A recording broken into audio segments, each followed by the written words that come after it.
ইঞ্চি। হ্যাঁ, তো এটাকে আপনি 1 ইঞ্চি স্কেল হিসাবে ব্যবহার করতে পারেন। এই হচ্ছে 1 এবং আপনার যে বৃদ্ধাগুলো আছে সেটা হচ্ছে 2 ইঞ্চির মতো মোটামুটি সেটা সাইজ। আর হাতটাকে যদি আমরা এইভাবে ধরি এখান থেকে এই পর্যন্ত যতটুকু দূরত্ব হয় এটা হচ্ছে মোটামুটি 4 ইঞ্চি হয়।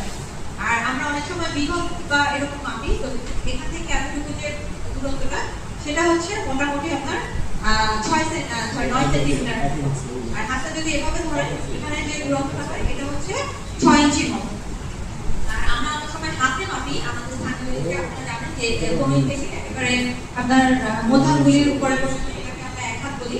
তো 1 হাত মানে হচ্ছে মোটামুটি 18 ইঞ্চি বা 1.5 ফুট। হ্যাঁ, তো এবং এটা সমান সমান হচ্ছে মোটামুটি 45.7 সেন্টিমিটার। তার মানে আমরা ওখানে যে 50 সেন্টিমিটার দেখছিলাম বা আপনার 1 মিটার দেখছিলাম, তো 50 সেন্টিমিটার মানে হচ্ছে যে মোটামুটি আপনার 1 হাতের চেয়ে একটু বেশি। হ্যাঁ, যেখানে 50 বলেছে মানে 18 ইঞ্চি বা 1.5 ফুট বা হচ্ছে 1 হাতের একটু বেশি হলে সেটাকে হচ্ছে আমাদের 50 সেন্টিমিটারের সমান হয়।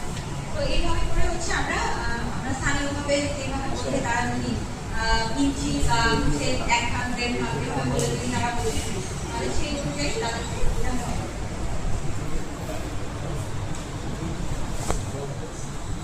আচ্ছা, এরপরে হচ্ছে আমরা বর্ণনা